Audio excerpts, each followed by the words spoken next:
Welcome back, everyone. You know how we usually dig into some pretty heavy stuff on these deep dives? Right, yeah. Articles, research, all that good stuff. Well, today I thought we'd lighten things up a bit. Take a deep dive into something a little more playful. Oh, like what? A children's story. Interesting. But don't let that fool you. Even the simplest stories can have some pretty profound lessons hidden inside. True, like those classic fables. Yeah, exactly. Remember reading those as a kid? Talking animals, magic spells, always a moral to the story. Right.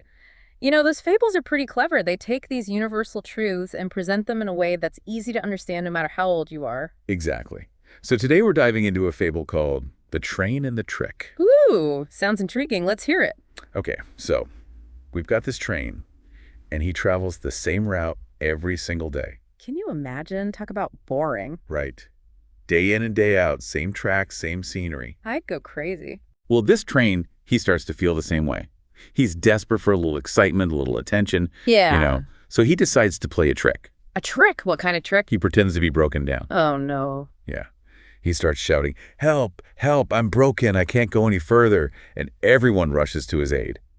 Mechanics, engineers, even the passengers are trying to figure out what's wrong. So what happens? Do they figure it out? Well, eventually they realize that the train is perfectly fine. He was just faking it the whole time. Oh, that's hilarious. Can you imagine the looks on their faces? Right. Totally embarrassed. Yeah.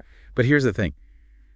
The train, he loved all the attention. I mean, he was bored, sure, but he also really craved being the center of attention. And this trick, well, it worked. I bet. It makes you wonder, though. Have you ever felt that way? Like you need to create a little drama just to feel seen? Maybe. Yeah, we've all been there.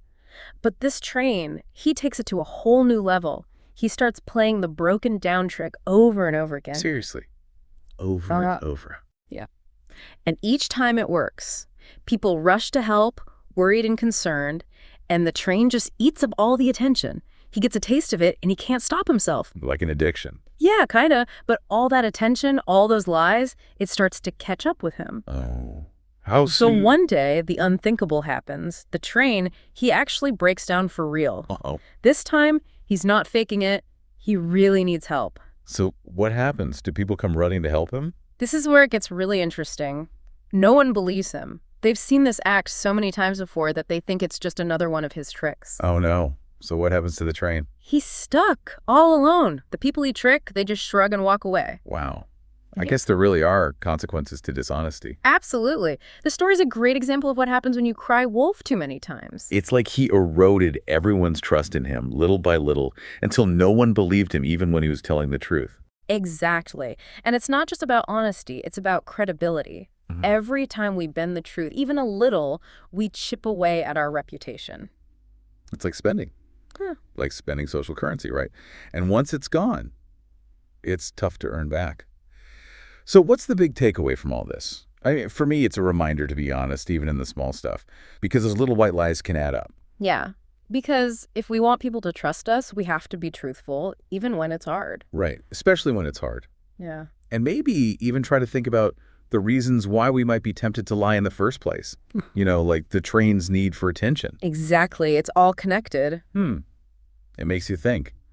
What if the train had tried to explain himself? Right. What if instead of tricking people, he had just been honest about his boredom? Do you think people would have been more understanding, more willing to help when he really needed it? That's a good question. Something to think about for sure. Definitely. It's like a little thought experiment for our listeners. Okay, listeners, here's another one for you. What's one small, honest thing you can do today to build trust with someone you care about? Maybe it's owning up to a mistake. Or just being upfront about your feelings. Sometimes those small acts of honesty are the most powerful. They really are.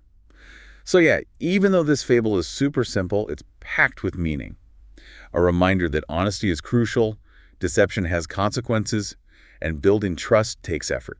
And sometimes the best way to learn these big lessons is through the simplest stories, right? Exactly. You never know what kind of wisdom you might find hidden in a children's book. Or a deep dive.